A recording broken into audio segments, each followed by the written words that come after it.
Bonjour, bienvenue dans ce tutoriel de l'atelier informatique du CAP. Nous allons voir aujourd'hui comment télécharger, installer et utiliser le logiciel gratuit Glary Utility. Je vous propose donc de vous rendre sur votre navigateur. Je vous conseille d'utiliser Firefox. Vous tapez dans la barre de recherche Glary. Parmi les suggestions, vous voyez Glary Utilities. Et je vous conseille aussi de préférence de le télécharger directement sur le site du concepteur du logiciel, donc en l'occurrence Glarysoft. Vous avez donc plusieurs versions qui vous sont proposées. La version 100% gratuite nous suffira largement. Il y a une version pro qui est payante. Vous pouvez maintenant à nouveau cliquer sur télécharger. Et à nouveau sur télécharger. On patiente quelques instants. Normalement, voilà, vous avez un petit pop-up et vous pouvez enregistrer le fichier. Vous pouvez maintenant fermer votre navigateur.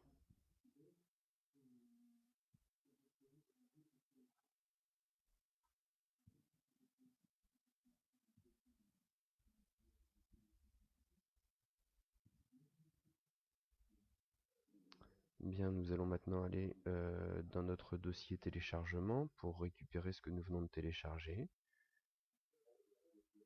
Nous voyons donc GU Setup qui veut dire Glary Utility Setup. On double-clique.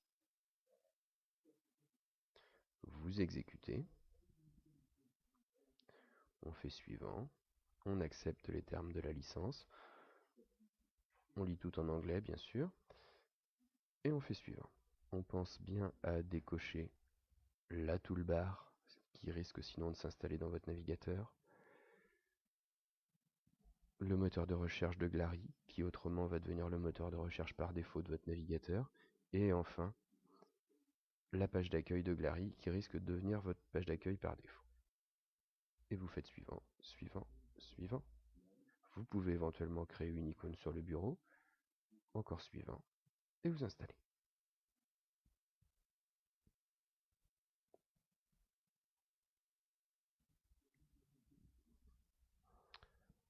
Cochez exécuter Glary Utility, terminé. Bien. Vous voyez qu'il y a une barre de menu en haut.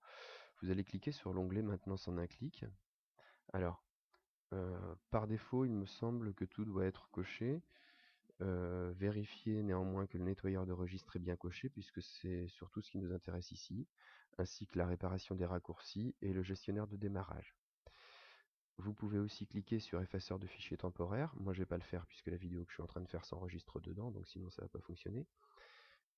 Vous pouvez, si vous le souhaitez, cliquer sur l'effaceur de traces. Ça va effacer un certain nombre d'historiques dans vos différents navigateurs.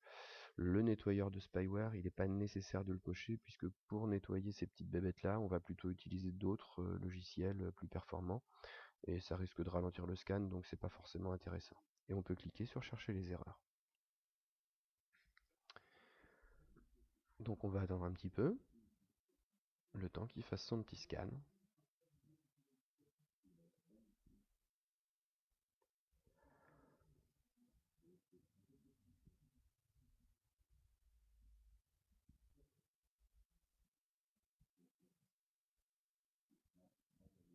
Donc l'avantage de l'onglet Maintenance en un clic, c'est que c'est absolument sans danger pour votre PC.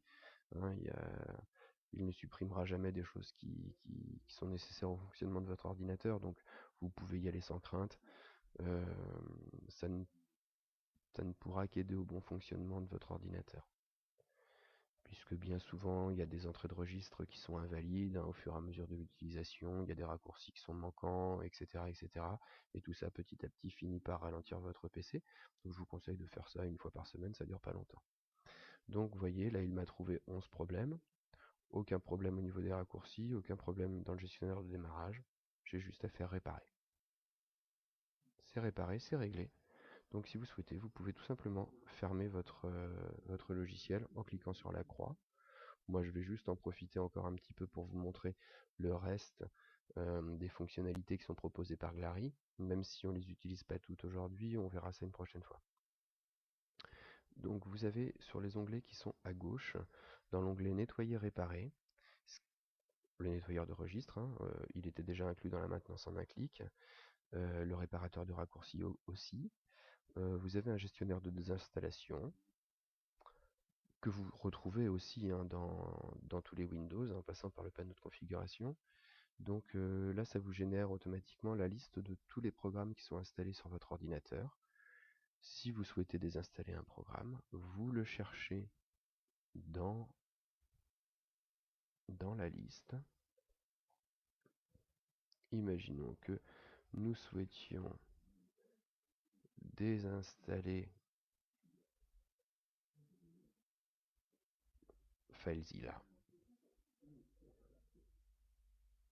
Je clique donc sur le programme que je souhaite désinstaller et enfin je clique sur désinstaller le programme. Là encore, l'avantage de ce gestionnaire de désinstallation est sa simplicité, mais d'autres petits logiciels gratuits permettent aussi de désinstaller des programmes en laissant moins de saloperies dans le registre. Donc je vous montrerai aussi d'autres utilitaires pour faire ça.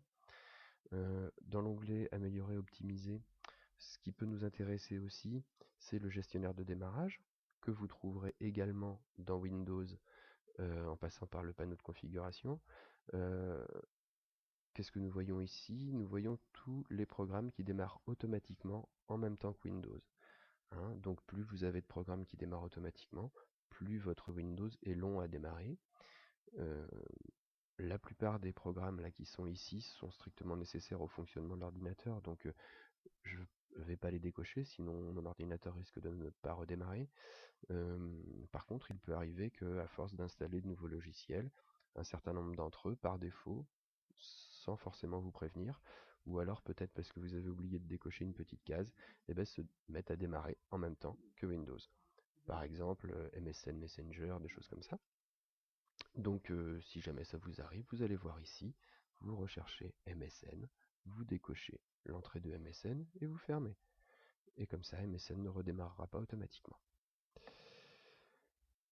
On vous propose aussi un effaceur de traces, un destructeur de fichiers, puisque vous savez que sur vos ordinateurs, il ne suffit pas de jeter un dossier ou un fichier à la poubelle et puis de vider la poubelle pour que votre fichier soit détruit. C'est-à-dire qu'avec certains logiciels, on peut toujours récupérer le fichier que vous avez détruit. Donc ce petit utilitaire vous permet de réellement écraser votre fichier. Vous pouvez aussi chercher à récupérer des fichiers que vous auriez par mégarde jetés à la poubelle. Et enfin, vous pouvez crypter un fichier, c'est-à-dire faire en sorte que sans le mot de passe, personne ne puisse l'ouvrir. Là, vous avez un analyseur de disque, vous avez un détecteur de doublons, c'est-à-dire qui se rend compte si vous avez un certain nombre de dossiers en double qui ont les mêmes contenus. Un détecteur de dossiers vides, ça arrive parfois de vider le contenu d'un dossier, de laisser le dossier vide, ça sert à rien. Et enfin, petit utilitaire qui vous permet de découper et de réassembler un fichier. On utilise souvent ce type d'utilitaire quand on a de gros fichiers. C'est plus pratique pour les envoyer par exemple. Et enfin, vous avez tout ce qu'on appelle les outils système qui eux aussi se retrouvent dans Windows, généralement aussi par le panneau de configuration. Bien, je vous remercie de votre attention et puis je vous dis à bientôt. Au revoir.